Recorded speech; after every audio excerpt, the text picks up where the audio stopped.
rentrer? Non. Je vous l'ai déjà dit hier, mais aujourd'hui je suis en déplacement et je dors à l'hôtel. Je t'ai pourtant dit de refuser! C'est un client important. J'ai pas pu. C'est pas la première fois que ça arrive. Je t'ai répété plusieurs fois déjà que tu devais être rentré avant 18h pour préparer le dîner. Ça fait déjà 1 mois que vous êtes mariés avec Clément et ça n'est pas arrivé une seule fois. Mon travail se termine à 17h30, alors le temps de rentrer... J'ai 40 minutes de trajet. Je peux pas être rentrée avant 18h. Vous comprenez? Ce n'est pas une raison. Chez moi, nous avons toujours mangé à 19h tapante. Mais depuis que vous vivez chez nous, c'est 19h30 au plus tôt. Tu ne trouves pas ça un peu tard? Nous allons finir complètement décalés. Je suis désolée. Mais vous pourriez préparer le repas vous-même, non? On a peut-être chacun notre étage à la maison, mais puisqu'on mange le repas ensemble... Vous le prépariez pourtant quand vous viviez seul avec votre mari. Tu te rends compte de ce que tu dis? C'est ton rôle de t'occuper des tâches ménagères. Et ne prends pas ton travail comme excuse. Laissez-moi préparer les repas pour la semaine le week-end alors. Je peux pas finir le travail plus tôt que 17h30. Et si vous voulez manger à 19h, dans ce cas-là, j'ai pas d'autre choix que de préparer les plats de la semaine pendant le week-end. Quoi? Tu veux nous faire manger des plats qui ont été dans le frigo depuis plusieurs jours? Depuis que je me suis mariée avec Jean-Pierre, j'ai toujours préparé les repas à l'heure. Maintenant que tu fais partie de notre famille, c'est à toi de le faire. Désolée, mais les conditions sont bien différentes. Il me semble que vous avez toujours été femme au foyer. Tu n'as qu'à arrêter le travail et tu seras dans les mêmes conditions que moi. C'est pas envisageable. Qu'est-ce que tu veux que je te dise alors? Tu devrais prendre Marie comme exemple. Cela fait 3 ans qu'elle est mariée. Elle travaille tout en faisant correctement les tâches ménagères. Ce sont pourtant les mêmes conditions de vie que toi, non? Pas vraiment. Tu veux pas te plaindre de Marie, non plus? Non, mais chez votre fille, c'est différent. Son mari et elle partagent les tâches ménagères. Comment ça? Chez eux, ils trouvent ça normal de travailler et de s'occuper de la maison tous les deux. Et la belle-mère de Marie a appris toutes les tâches ménagères à son fils avant qu'ils ne vivent ensemble. Donc, quand Marie rentre tard, c'est Baptiste qui s'occupe du repas. Et ils font le ménage à tour de rôle. Ils font évidemment la même chose pour la lessive. N'importe quoi! Marie a grandi en me regardant faire. Elle a forcément dû prendre mon exemple. Mais c'est elle qui m'a expliqué comment ils s'organisaient. Elle a dit qu'elle était contente d'avoir une belle-mère qui avait une façon de voir les choses totalement différente de la vôtre. Elle me le dit à chaque fois que l'on se voit, d'ailleurs. Je suis choquée. Je ne pensais pas que tu étais capable de raconter de tels mensonges. J'ai pas besoin d'une belle fille comme toi. Je vais tout raconter à Clément et lui dire de divorcer. Vous voulez bien m'écouter 1 minute? Quoi? C'est moi, Clément. Hein? T'as vu comment tu parles à ma femme? Enfin, Adèle! Arrête d'imiter Clément! C'est vraiment moi. Je croyais que Clément aussi était en déplacement et qu'il était à un autre endroit. Non, on fait le déplacement ensemble cette fois-ci. Adèle, tu penses vraiment que je vais croire à tes mensonges, soi-disant parce que vous travaillez ensemble avec mon fils? C'est pas un mensonge. On n'est peut-être pas dans le même secteur normalement, mais on travaille ensemble sur ce projet. Tu penses vraiment que je vais me faire avoir? Adèle passe sa vie à mentir. Fais pas attention à ses mensonges. Hein? Adèle était pas là quand tu m'as dit ça. Tu me crois, maintenant? C'est vraiment toi? Oui. J'aurais pu t'envoyer des messages avec mon portable, mais puisqu'on est ensemble avec Adèle, je me suis dit que ça serait plus simple pour toi d'avoir juste une conversation à lire. Enfin, je pensais pas que tu douterais d'Adèle. Pourquoi est-ce que j'ai l'impression que tu me reproches quelque chose? Tu sais, Adèle ne passe pas sa vie à mentir. C'est toi qui es trop dur avec elle. Qu'est-ce que tu racontes? Je suis dure avec elle parce qu'elle mérite pas d'être ta femme, c'est tout! On dirait bien que t'as rien remarqué. Mais on fait les tâches ménagères à deux, comme chez Marie. Ah bon? Je suis un désastre en cuisine. Alors c'est vrai que je laisse Adèle s'en occuper. Mais je m'occupe du ménage et de la lessive. C'est moi qui m'occupe principalement du ménage de notre étage à la maison.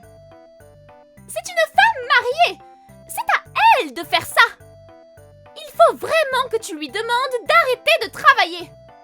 Tu n'es pas d'accord? Si elle arrête de travailler, tu n'auras plus à t'occuper du ménage! J'ai jamais dit que ça me gênait de faire le ménage.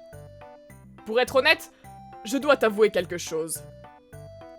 J'ai toujours hésité, mais je pense que c'est le moment. Adèle m'a dit de pas te le dire, parce qu'elle est gentille, mais ça peut plus durer. Qu'est-ce qu'il y a? Adèle est ma supérieure au travail. Hein? Autrement dit, elle gagne bien plus que moi.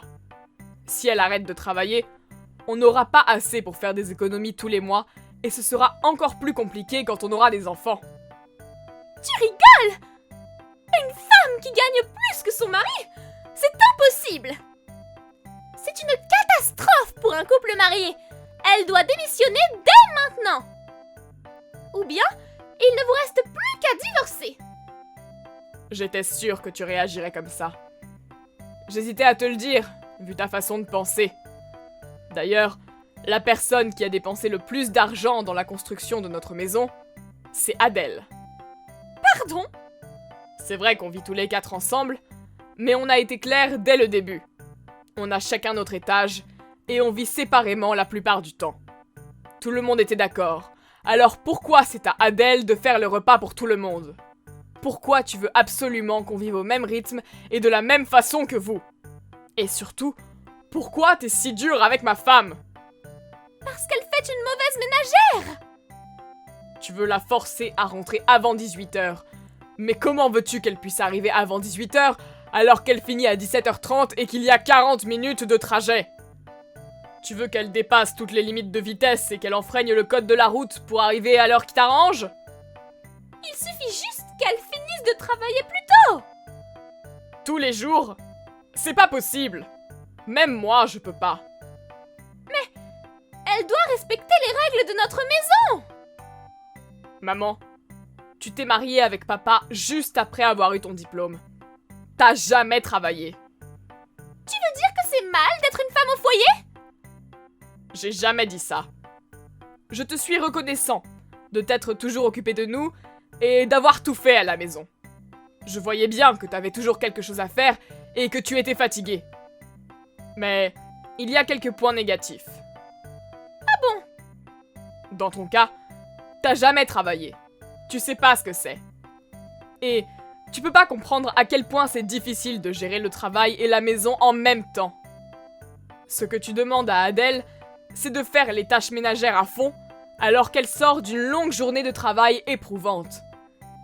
C'est comme demander à une personne de faire 2 jours de travail en un seul jour.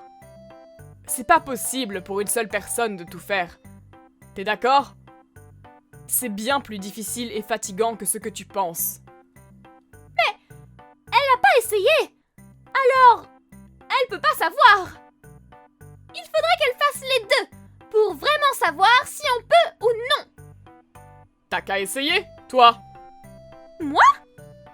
Un ami travaille dans un restaurant qui recherche quelqu'un pour faire la vaisselle à mi-temps. Je lui en parlerai. Moi? Travailler? Tu devrais y arriver.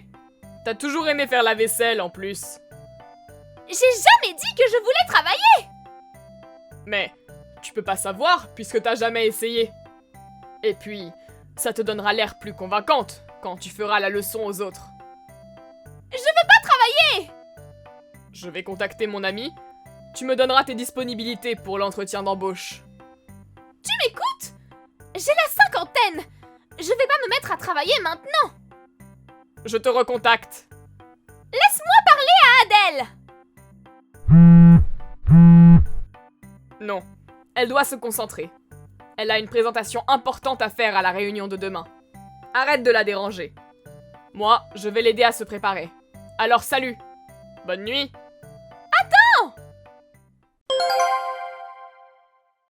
Clément m'a pris le portable des mains pendant que je discutais avec sa mère, sans que je puisse réagir. Après un moment, il m'a rendu mon téléphone en me disant « Ma mère va travailler ». Quand on est rentré de notre déplacement, Clément a tout de suite parlé à son père et lui a montré la conversation. Il a tout de suite approuvé l'idée. Christine a commencé à travailler quelques jours plus tard. Dès le premier jour, elle a tenté de faire les tâches ménagères après le travail comme elle le faisait jusqu'à maintenant. Au fur et à mesure, la fatigue transformait son visage et juste au moment où je pensais qu'elle allait bientôt craquer, elle a effectivement commencé à être plus reconnaissante envers son entourage. Jean-Pierre, mon beau-père, a profité des absences régulières de Christine pour se mettre à la cuisine. L'attitude de ma belle-mère a rapidement changé et nos relations se sont adoucies. Chacun jonglant entre le travail et la vie de famille. Merci d'avoir visionné cette vidéo. N'hésitez pas à la liker et à vous abonner.